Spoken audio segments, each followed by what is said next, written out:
काय यमराज, या दोघा अद्भुत बालकांचं नाट्यमय आयुष्य पाहून थोड्यात पडलात ना? होय ब्रह्मदेव, कोणत्याही मनुष्याच्या अंतिम समयी आम्ही पोहोचतो त्याच्यापाशी, आणि त्याच्या गुणकर्माची विस्तृत नोंद असते चित्रगुप्तापाशी. त्यामुळे त्याच्या प्रत्यक्ष जीवनातील सुखदुःख, वाटावळण, चढ उतार आणि रोमहर्षक नाट्य यांचे साक्षीदार होण्याचा प्रसंगच कधी आमच्यावर येत नाही. खरंय. आणि ब्रह्मदेव, सत्यवान सावित्रीचं बालपण पाहून प्राक्तन विणण्याच्या आपल्या सामर्थ्याचा प्रत्यय आला. भविष्यात ज्यांच्या गाठी जुळणार आहेत असे ते दोघे एका विलक्षण रीतीनं एकमेकांच्या समोर पुन्हा पुन्हा आले, आणि तरी देखील ओळख देख न होताच दुरावले सुद्धा. आता कुतूहल याचं वाटतंय की सत्यवान राहतोय अरण्यात आणि सावित्री राजवाड्यात. ब्रह्मदेव, दोन विरुद्ध विश्वात राहणारे ते दोघे एकमेकांना कसे भेटणार, कशामुळे एकमेकांच्या प्रेमात पडणार, आणि विवाह बंधनात तरी बांधले जाणार कसे? एक अरण्यपुत्र आणि एक राजकन्या. हेच तर वैशिष्ट्य आहे या कथेचं. सत्यवान आहे अरण्यातल्या दुर्मिळ फुलासारखा, आणि सावित्री आहे स्वच्छ सुवर्ण. पण अशक्य वाटणारा त्यांच्या प्रेमाचा संगम शक्य झाला त्यांच्या निरामय हृदयामुळे. दोघांची मनं कशी नितळ पाण्यासारखी स्वच्छ आणि पारदर्शी, त्यातून उमलणारं प्रेम हे जितकं कोमल आहे तितकंच वज्रशक्तीयुक्त देखील आहे. त्यांचं प्रेम तुमच्या समोर आव्हान म्हणून उभं ठाकलंय. त्यांच्या ताकदीनं विस्मयचकित होऊन तुम्ही सत्यवान आणि सावित्रीची जीवनगाथा ऐकून घेण्यासाठी माझ्याकडे आला. होय ब्रह्मदेव, आणि आपल्यावर झालेल्या जीवघेण्या हल्ल्यासाठी एकमेकांना जबाबदार धरू लागलेल्या राजा अश्वपती आणि सत्यवानाच्या नात्यातील तिढ्यामुळे ही प्रेमकथा आकार कशी घेणार याची उत्सुकता वाटते.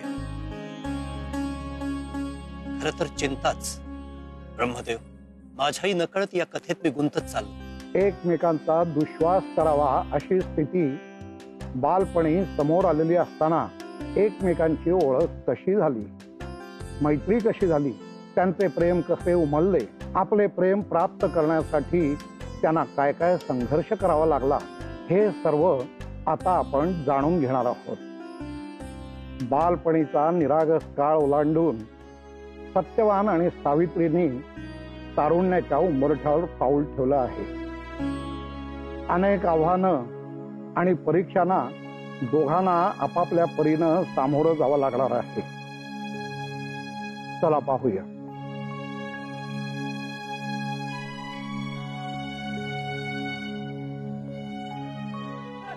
सत्तू सत्तू सत्तू सत्तू सत्तू सत्तू सत्तू सत्तू सत्तू सत्तू सत्तू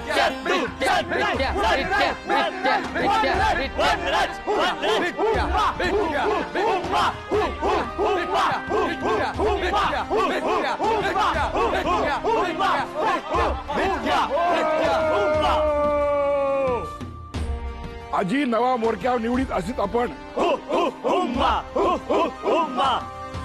सत्यवान सत्तू, बिडक्या बिडकू, दोही रानाची लेकरं. कोणाची मोरक्या करीत?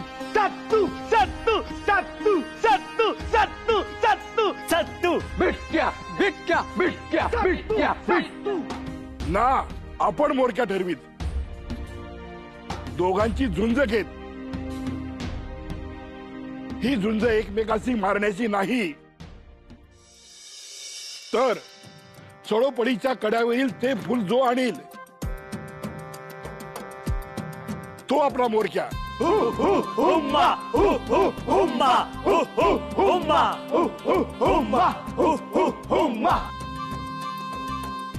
चळोपडीचा कडा हुंब कठीण, आला गेला ना चढीत. जो चढीत आणि ते फूल तोडून आणीत तो आपला मोरक्या. सत्यवान बिटक्या, तयार तुम्ही? हा बुद्ध्या कक्का. हा बुद्ध्या कक्का.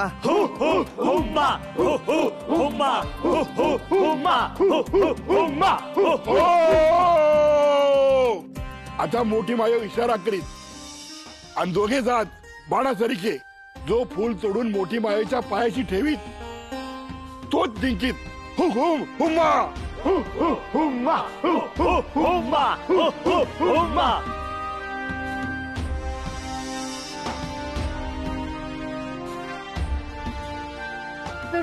सुसाट वाड्याचा निघे. सत्तू सत्तू सत्तू सत्तू सत्तू सत्तू सत्तू सत्तू सत्तू.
बिट्या बिट्या बिट्या बिट्या बिट्या बिट्या बिट्या.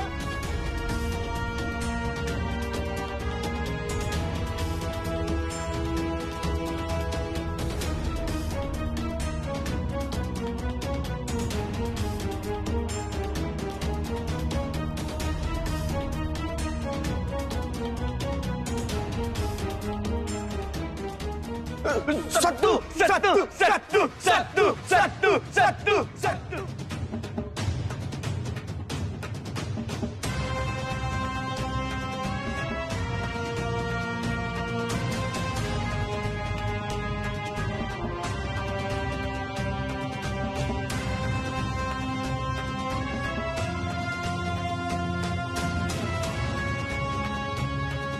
चल सत्तू सरी सरी सरी सरी सत्तू.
One run, one run, one run, one run.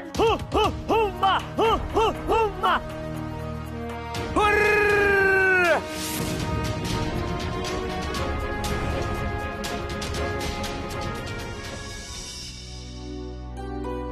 साऊ, ए साऊ, ए सावित्री, साऊ, अगं कायम माझ्या पायाशी बसून असतेस तू, कुठे आहेस? अगं तू दिसली नाहीस की जीव कासावीस होतो माझ्या. सावित्री, ए साऊ. मी इथे आहे ताता. तू ये ना इथे, प्रयत्न तर कर, जमेल तुला. नाही जमणार मला. त्या रानातल्या घटनेनंतर माझ्या पायातले त्राणच गेले. आपण काय कमी उपाय केलेत का, पण त्याचा काही उपयोग झाला नाही. मला तर वाटतंय की शेवटच्या क्षणापर्यंत मी असाच अंतरुणाला खेळलेला असणार. नाही, मी असं होऊ देणार नाही. ताता तुझ्या पायातला नाही, मनातला त्राण गेला. काहीतरी खोल लागलंय तुझ्या जीवाला. किती वेळा विचारलं, सांगितलं नाहीयेस तू. पण निश्चय कर ना, जमेल तुला यायला. प्रयत्न तर कर. येत आता इथे ये. मी आता मागे जाते. आणि तू जर नाही आलास ना तर या सज्जातून खाली कोसळून मी पडेन. नाही नाही साऊ, येत ऐक माझं. तू इथे येत आता आणि मला हात देऊन उतरव. तू पडशील खाली त्या सज्जातून. मी किती हट्टी आहे माहितीये तुला. ये ये. मला माहितीये, पण मी कसं येऊ? मला नाही जमणार नाही ते. आता प्रयत्न करणं जमेल तुला. ये ये थांब. प्रयत्न तर कर. आता लवकर ये, नाहीतर मी वाचणार नाही. नाही, थांब थांब साऊ, थांब. मी प्रयत्न करतो, थांब. ताता लवकर. ताता जमेल तुला. ये ना. थांब साऊ, थांब.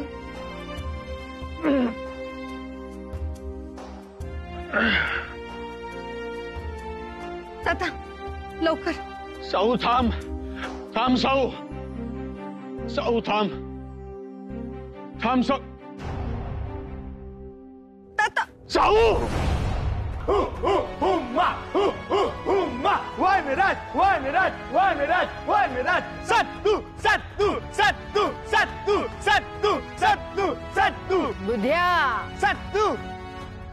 सळपळीच्या कड्यावरील ते फूल सत्तू आणि लिंगोबा राणीच्या नव्या मोरक्यावरी पाखर घालीत. हुम्मा हुम्मा हुम्मा.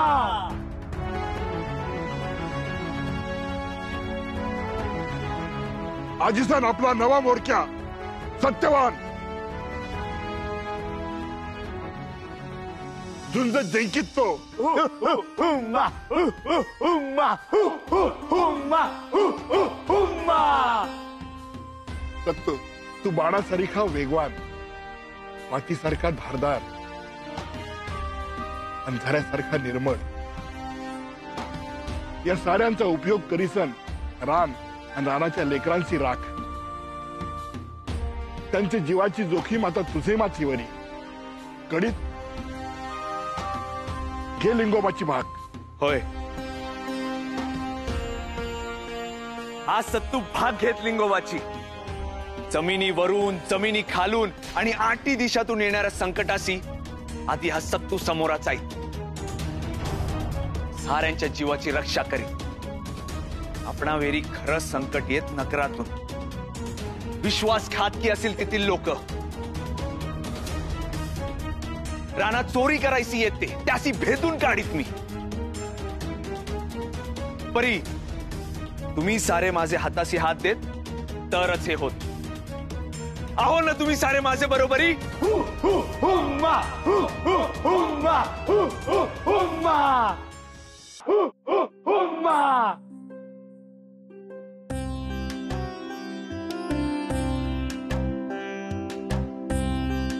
मोठी मायो, तुझा हात माझे माथ्यावरी नेहमीच ठेव.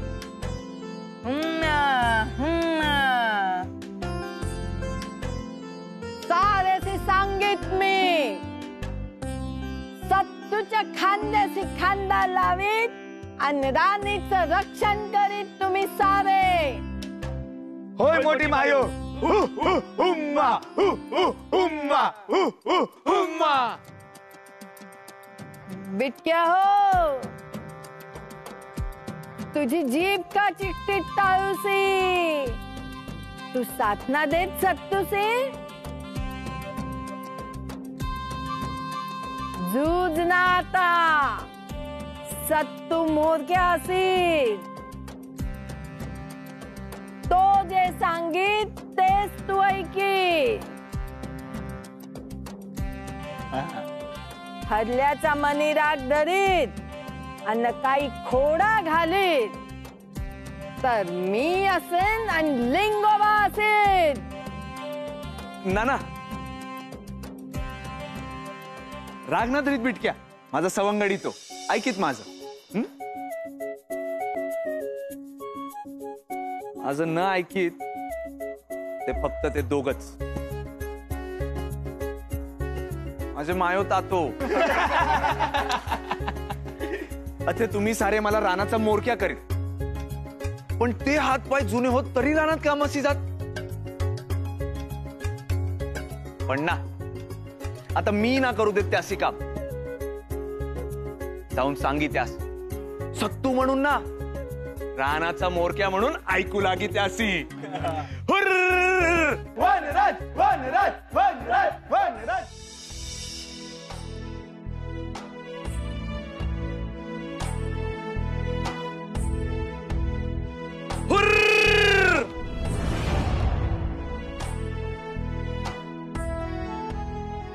तातो अरे अरे काय करीत हे मोळी ना, आता ना काम करू देत मी तुम्हासी। पगलू का तू हुंब मोठा झालासी पर ना कळीत तूस, रानावेरी ज्याचं त्याचं पोट ज्याचे त्याचे हातावेरी, अथे बसून ना खात, जो काम करी तो खाई। कुंभ मोठा ना, रानाचा मोरक्या झालो असीत मी।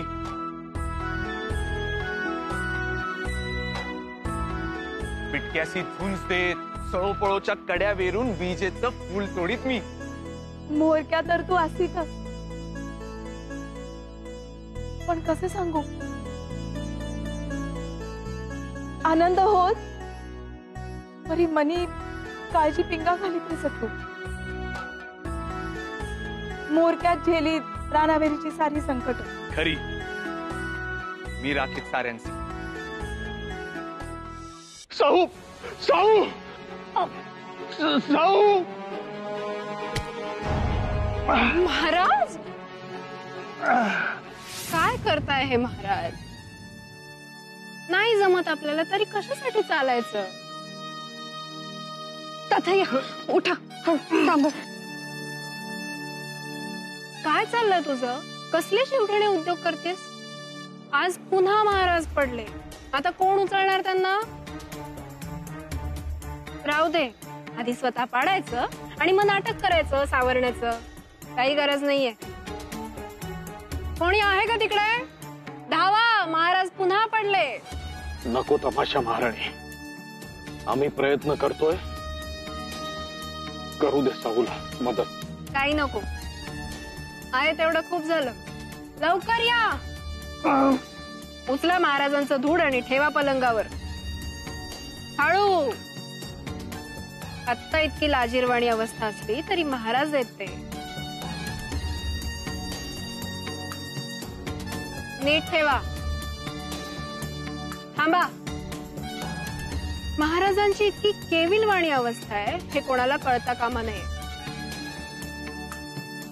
बाहेर कोणालाही समजता कामा नये की महाराजांची इतकी वाईट अवस्था आहे। निघा। काय खेळ चालवलास का वडिलांच्या जीवाशी? अगं त्यांचे पाय गेल्यात जमायत, ते कधीच बरे होणार नाहीये। असं का बोलताय मातोश्री? तुमच्या तोंडीत नेहमी त्यांना अजून खचवणारी भाषा असते,